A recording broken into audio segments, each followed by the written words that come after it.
The story begins in 1916, in France. Lieutenant Oliver Woodward has been assigned to the Western Front to assist British and Allied forces in their fight against Germany.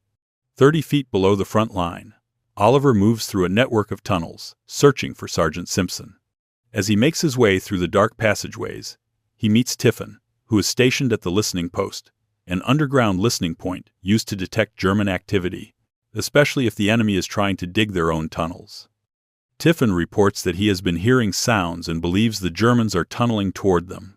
But when Oliver checks, he realizes the sound isn't digging at all, it's just the pounding of Tiffin's own heartbeat. The young soldier is terrified, shaken by the pressure of the war below ground. Seeing this, Oliver calmly asks Tiffin to take him to Sergeant Fraser instead.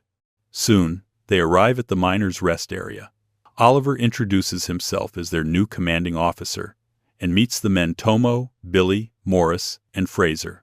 When he learns that Sergeant Simpson has already died, Oliver assigns new positions. Tomo and Morris are ordered to take over the listening post, while Tiffin is asked to accompany Oliver to the officers' quarters. I want you to take over the listening post. Where were we? 102 drive left. The situation outside was chaotic. Gunfire and explosions echoed everywhere, and bodies were being carried past men wounded, men dying. Not long after, Oliver came across Bill McBride, an old friend from mining school. With him was a British officer named Tom Clayton. Clayton clearly didn't think much of Oliver or the tunneling unit. To him, miners were cowards, men who hid under the ground, while real soldiers fought face to face with the enemy. Oliver stood his ground. He told Clayton that their job was to protect the trenches, to stop German forces from attacking from below. But Clayton refused to listen. If you want my opinion, neither should you. Bill stepped in to ease the mood. He explained that Clayton was under a lot of pressure. He also told Oliver that the attack outside was coming from a heavily fortified German position known as Red House, a point that had been nearly impossible to break. Meanwhile, back in the tunnels, Tomo and Morris noticed something was wrong. There was a faint sound, a vibration, something moving beneath the earth. And then it happened. No.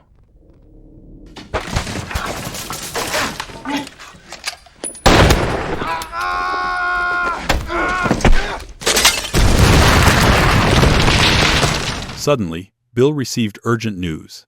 There had been an explosion in Tunnel 102. Oliver immediately realized that this was the tunnel where he had assigned Tomo and Morris to stand watch. Oliver rushed to the site. When he arrived, Fraser and the others were already there, struggling to dig through the collapsed earth. After a long effort, they finally managed to break through. Tomo was found first. He had been right next to the blast. There was nothing that could be done. He was already gone. Morris, however, was still alive. He had survived, though the explosion had ruptured his hearing, leaving him disoriented and half-deaf. Morris, can you hear me? Tomo! Morris, can you hear me? Tomo! Tomo's in there! Take Morris up to the dressing station, Fraser. That night, as the miners gathered to share their meals, Fraser seemed to blame Oliver for assigning Tomo and Morris to the listening post.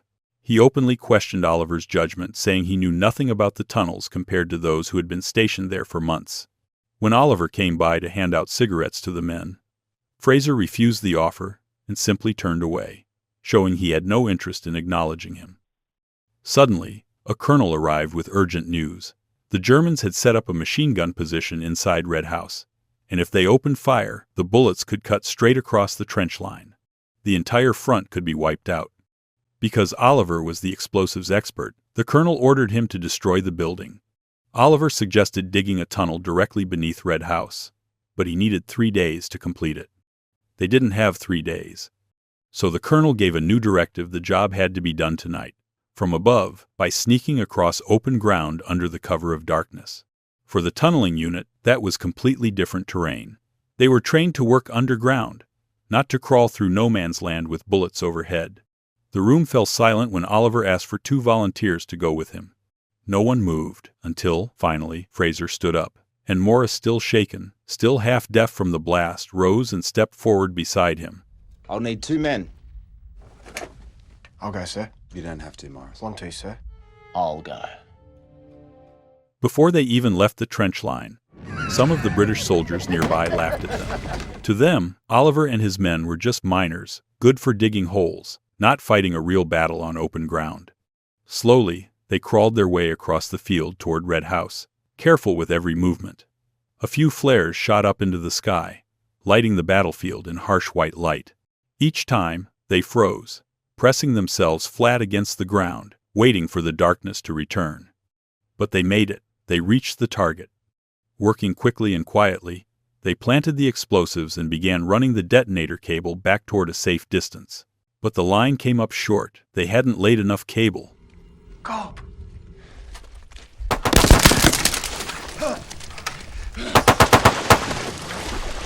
Suddenly, while Oliver and Fraser waited in the darkness, they heard a faint groan nearby. Oliver moved toward the sound, and there he found Clayton. Who are you? Clayton? Okay. Just give me a second.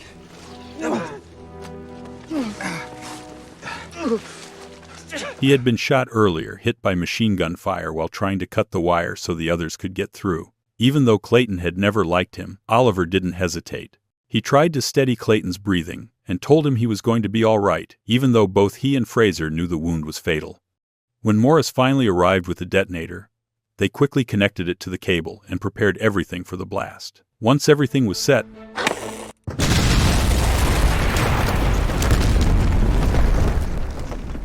the explosion shattered the night, blowing the Red House and the German soldiers inside to pieces.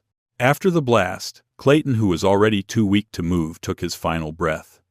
The next morning, the miners celebrated their success from the previous night's attack with a friendly wrestling match in the mud. Laughter and cheers filled the air for the first time. They truly looked happy. Even Fraser, who had once been cold toward Oliver, now welcomed him openly. Not long after, Lieutenant Oliver was promoted to captain. Fraser also received a promotion, rising to the rank of sergeant. But the celebration didn't last long. Along with their new ranks came new orders. The tunneling group was to be sent to Belgium to the German front line known as Hill 60. The moment they heard it, their faces changed. They all knew what Hill 60 meant. It wasn't just another battlefield, it was far more dangerous, far more extreme than anything they had faced before. Still, orders were orders. That night, the tunneling team packed up and set off for Belgium. Along the way, they tried to keep each other's spirits up, sharing drinks and jokes to fight off the growing fear inside. But the moment they arrived, they were met with relentless artillery fire, followed by gunshots echoing from every direction.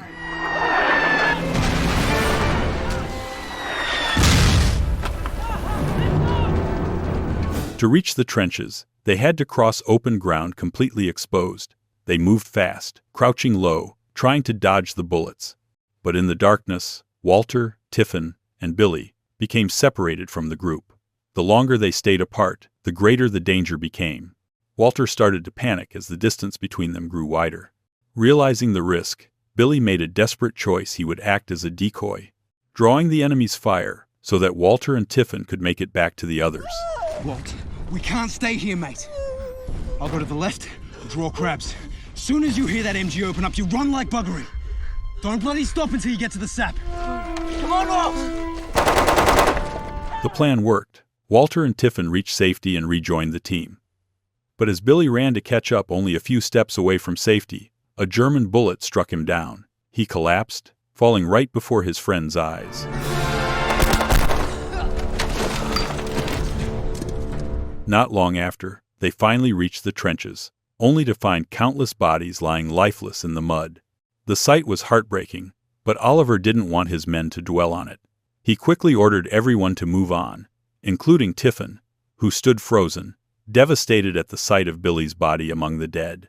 Later, Bill managed to find them a small shelter where they could rest for a while. There, the men quietly shared their worries. The tension was heavy. Each of them knew how close they had come to death.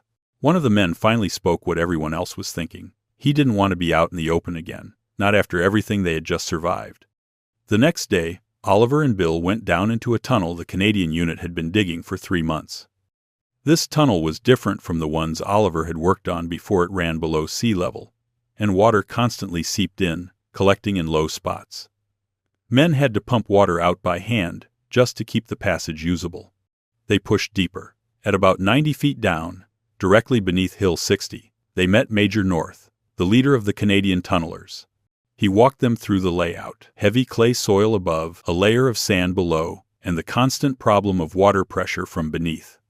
Then he showed them the stockpile: rows of explosives, 53,000 pounds of ammonal, and 8,000 pounds of gun-cotton high-power charges ready to be used. He pointed out that thousands of smaller charges had already been placed in 21 chambers across the line, a network that, when counted together, added up to 1 million in total. Oliver was stunned. He had never seen that much explosive in one place before. North, however, was certain that this would be the biggest explosion in history. When Oliver asked when it would be detonated, Bill replied that the decision hadn't been made yet, since the Germans hadn't deployed all their troops to the hill. Since the Canadian unit was being replaced by the Australians, Oliver began assigning roles to his men. Some were ordered to guard the tunnel entrances, others to inspect the support beams, making sure the walls wouldn't collapse. Fraser and Tiffin were tasked with checking the water levels throughout the lower shafts, making sure the flooding didn't rise any higher.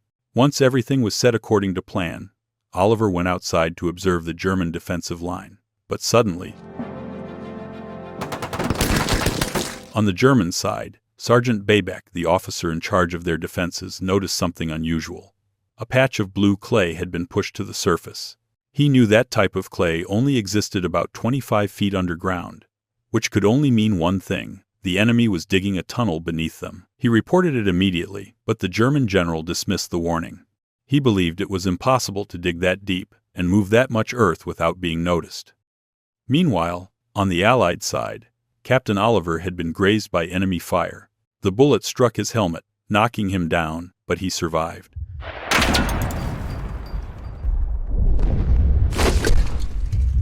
Below ground, the tunneling team continued working. Sergeant Fraser reported that the flooding was getting worse. Water was pouring in faster than they could remove it. If the explosives became submerged, the entire operation would fail. That night, Oliver and Bill met with the commanding officers. Oliver requested more manpower and an electric pump so they could drain the water into a shaft they planned to dig. But Colonel Rutledge rejected the idea immediately, arguing that digging a shaft through sand would collapse instantly. Oliver had already thought of that. He explained that the shaft would be reinforced using steel culvert pipes, preventing the sand from caving in. After a tense moment, the plan was approved. The men worked through the night, assembling the steel pipes and lowering them piece by piece, forming the new drainage shaft. But during installation, one of the support drivers slipped. The metal struck hard against rock, sending a loud clang echoing through the tunnel. On the German side, their own listening post heard it. They reported the sound immediately.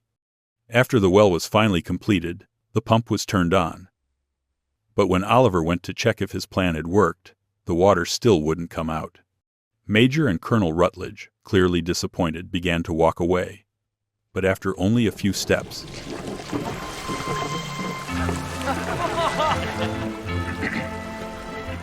to create a diversion, Oliver ordered 2 additional tunnels to be dug, one guarded by Tiffin and the other by Walter and his father. While Oliver was demonstrating how the new pump system worked down below, Walter's father reported something troubling. He said he had heard movement earlier, the sound of digging, but the noise had suddenly stopped for the last 5 minutes. And that could only mean one thing: the Germans were preparing to set off an underground charge. Oliver immediately told them to pull back, to evacuate the tunnel before it was too late.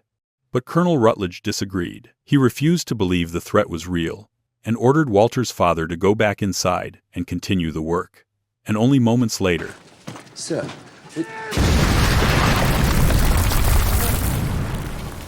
the massive explosion sent Walter, who had just arrived from the kitchen, into panic.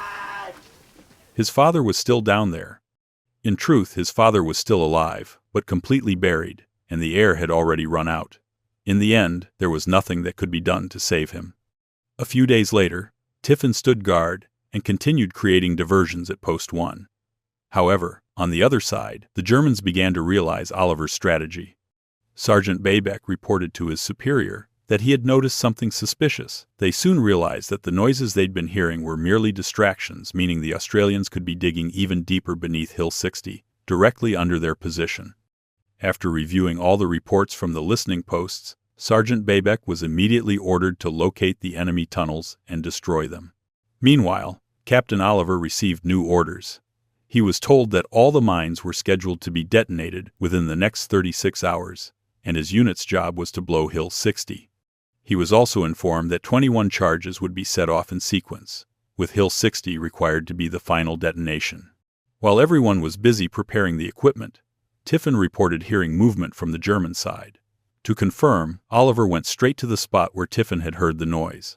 Once he was certain the Germans were indeed trying to dig toward their tunnel, Oliver hurried back to report to his superiors. With his miner's instinct, he estimated the enemy would break through into their tunnel within 9 hours. The major, unwilling to let the plan fail, handed the final decisions over to Oliver. To counter the threat, Oliver ordered Fraser and the others to start digging a new tunnel, one that would intercept the German shaft before it could reach them. Meanwhile, Oliver stayed behind to wire and prepare the detonator system for all the charges. On the German side, their tunnelers dug harder, pushing forward inch by inch. At the same time, Fraser and his team dug from the opposite direction, racing to reach them first. Finally, when they were only a few meters away, Fraser, Tiffin, and the others fitted the charges, and then...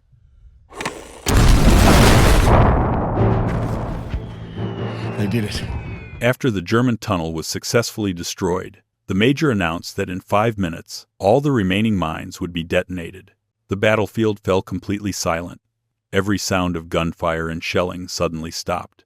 On the German side, their general seemed to realize that everything was about to end. But deep underground, something unexpected happened.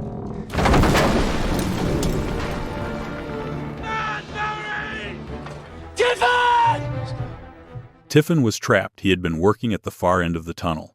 Fraser immediately ran to find Oliver, begging him to delay the detonation. Tiffin's still in there. What happened? God. By the time Fraser reached the control post, the sequence of explosions had already begun, and in just 15 seconds, Hill 60 would be the final one to blow. It was an agonizing decision for Oliver. When the countdown reached 0, he pressed the detonator, the button that marked a massive victory for his men, but also the end of Tiffin's life.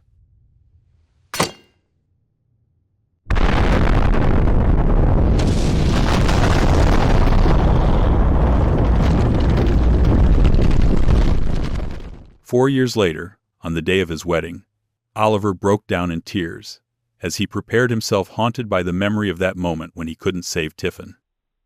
Tiffin, the young man who had once been terrified of the dark, yet stood as one of the bravest and most loyal soldiers under Oliver's command. Now, on this bright and peaceful day, all of Oliver's surviving friends stood beside him, sharing in his happiness.